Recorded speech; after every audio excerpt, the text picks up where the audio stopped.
So my first tip for today is all about mastering styles. And styles can be found in the Home tab under the Style section of your ribbon. And styles give you the ability to very quickly modify and customize your Word document without the need for lots of selection and messing around with fonts. And again, you can predefine what these styles are going to be. As you can see, here I've got loads of different styles. I've got heading 1, 2, 3, normal, lots and lots of different styles in my style gallery. So how you utilize styles is you select the bit of text that you want to apply the style to, and then select the style that you want to apply to it. If you hover your mouse over the style, Word will give you a preview of what it's going to look like. So as you can see, Four Seasons now has the style of heading 1 applied to it. If I click on that, it's now applied that style to that piece of text. Now the really cool thing about styles is if I click on another element of text, as you can see what it's done is it's jumped to the style that's currently applied to that piece of text. If I go back to my heading, it'll go back to heading 1. So let's quickly style this document up. So the easiest way of doing this is doing it one piece at a time. So I've done the main heading, now I want to do heading 2. So what I'm going to do is I'm going to select all the pieces of text which are heading 2 just by holding down Control on my keyboard and selecting the text, going up to heading 2, clicking on the style, and as you can see it's now applied that style. So once I've done that, I can then start to apply this normal style of text to the rest of my document. Again, really simple, highlight the text, click on normal, and what it will do is it will apply that predefined style to the selected text. Where style starts to come into its own is how quickly you can make changes. So let's say I go and submit this piece of work to my line manager. My line manager doesn't like the font of my normal style. Historically, if I wanted to make all of those changes, what I'd need to do is I'd select the text, go up, go into my font, and then select the relevant style or the font that I want to change it to. And then I could then just use stuff like the Format Painter to go and apply that style. But I'm not going to do that. Because this style is based on that normal style, I can very quickly right click on the style, go to modify, and what I can now do is choose what that style is going to look like. So in this case, I'm going to change that entire style to Arial, and then I'm just going to go and change it to font size 12, and I'm going to make everything italic, and then I'm just going to click on OK. And as you can see, that style change that I've applied to normal has now been applied to every single part of that document which was utilizing that style. So again, it makes formatting and working with documents really, really quick and really, really easy.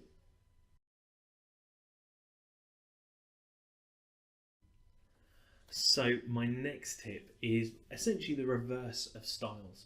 So as you can see, I've been handed a document which has some rather unique and interesting formatting in it. Now what I could do is I could spend hours and hours or a couple of minutes reformatting this document in the best way possible. Now in some cases, sometimes Word won't let go of formatting, and it can be really painful to quickly reformat a document. My top tip is if you select all of the text in the document, so just hit Control and A, and then up in the toolbar under the Home tab where your font control is, you've got this little option here which says Clear All Formatting. Give that a quick click, and what it will do is it will remove all of the formatting from the document. Directly to the left hand side of that, you'll then have the option for change case, and in this case you've got loads of different options. So for instance, if I want everything in uppercase, I can click on that. If I want everything in lowercase, I can click on lowercase. But if I want everything to have sentence case, then I can just click on sentence case. And as you can see, what that will do is apply the correct capitalization based on the paragraph, and it makes life really, really easy to use. And also when I select all of the text, what Word will also do is tell me if there's any additional formatting applied. So here, as you can see, there's still some italic text. So if I want to remove that, I can just select that, and my text is now all completely deformatted. Once that's happened, what you can then do is, as we did in the last tip, we can then start to use styles to get this document looking nice and clean. So again, clear formatting and the use of change case, really useful bits of functionality within Word that not a lot of people use.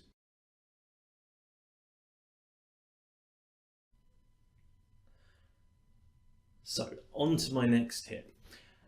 Next, I'm going to show you how to use something called the Quick Access Toolbar, and that is this little part of Word just up in the top left-hand corner. Now, this tip can be used on any, or almost any, Microsoft application.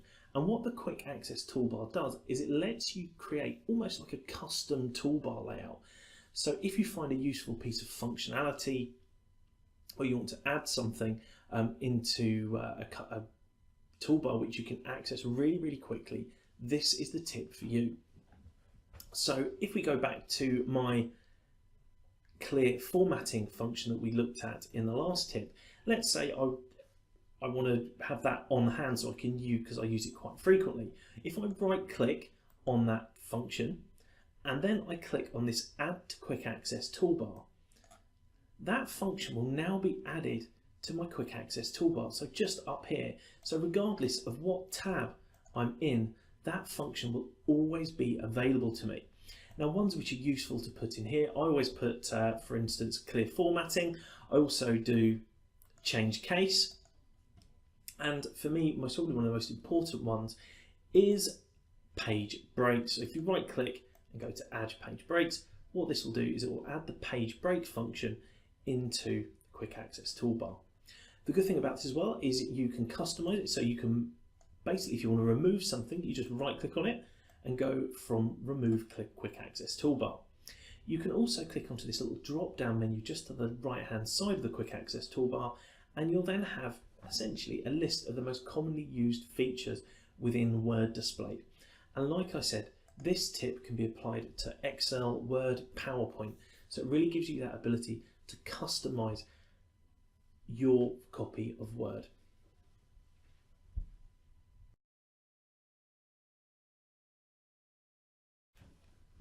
So my next tip is all about making the document easier to read.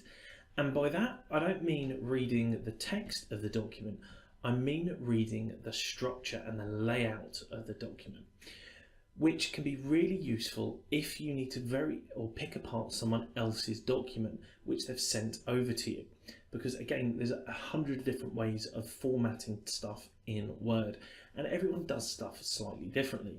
So to make your life a little bit easier, if you come to the Home tab and then you click on the paragraph option, and what this will do is it will add lots of different markers to your document. So for instance, if I zoom in here, as you can see, I now get a dot for every space. Wherever a new paragraph starts, I get this backwards paragraph marker. And whenever you see this little icon here, this indicates that there is a table. So as you can see, if I was quite new to Word and I was struggling to move stuff in and out of this table, it might be because I don't know there's a table there. So by enabling the backwards P, what it lets me do is very quickly identify how the document has been structured and laid out. It also makes spotting basic mistakes a little bit easier. So here, for instance, if I didn't have my backwards P on and I wanted to try and insert a word directly under the word winter, I can keep double clicking in this, and what it'll do is it'll just go, well look, there's a really big bit of line spacing. But if I turn the backwards P or the paragraph option on, backwards P, whatever you want to call it, what this will do is it will instantly show me that there's line spacing there without the requirement for me to kind of sit here and get frustrated by clicking into the icon. It also means that when I'm looking at the structure of a paragraph, I can very quickly spot where I've made slight mistakes. So in this case, I've used 3 spaces instead of 2. So I can then go through and correct those mistakes very easily. The good thing is that when you print this document out, so if I come to File and then Print, as you can see, those marks aren't printed. They're only there for you when you're editing the document. And again, you can remove them very simply just by clicking on the backwards P or the paragraph button.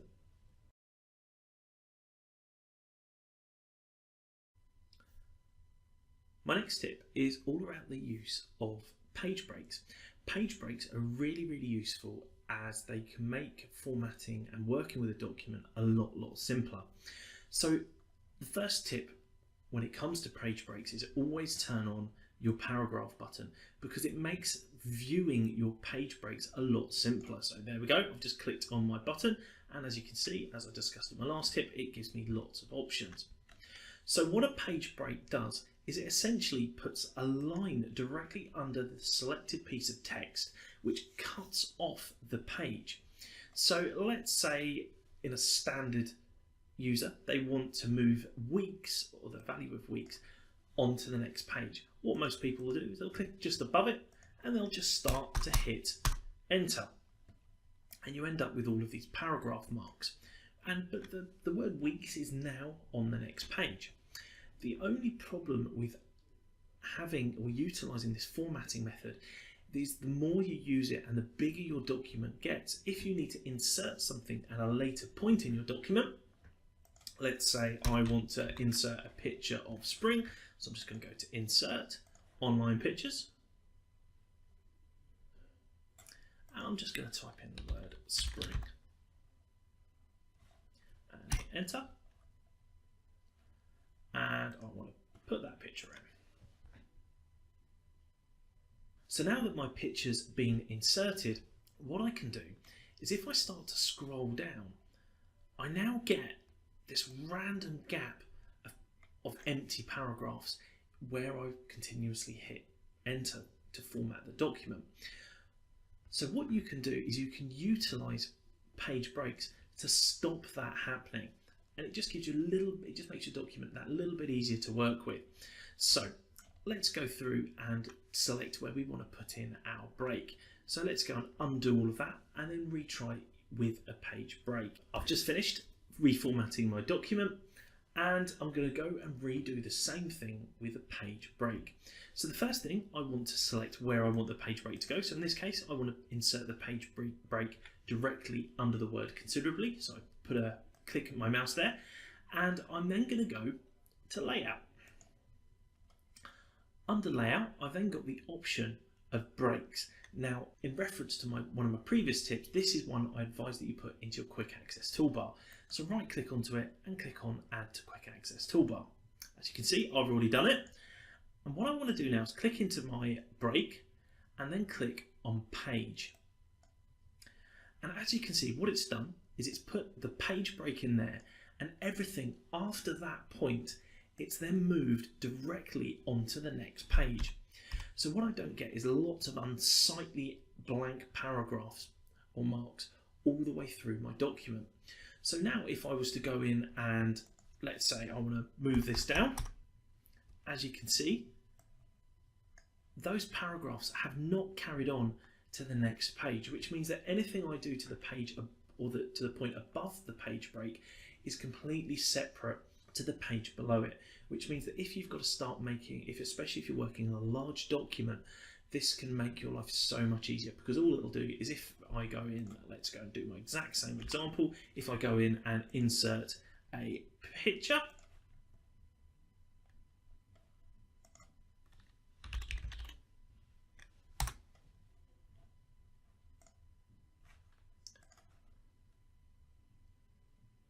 there's my big picture, but what I can do is I can very quickly move that up, reshape it, and even if the picture is slightly too large, as you can see, what it will do is it makes it a lot easier to see where there's a bit of overlap, because all it's done is it said after that page break, everything's clear until the next page. So what it does is it stops you having to come across and sit here and hit delete lots of empty paragraph spacing. So it's just, again, a really useful tip for managing page breaks.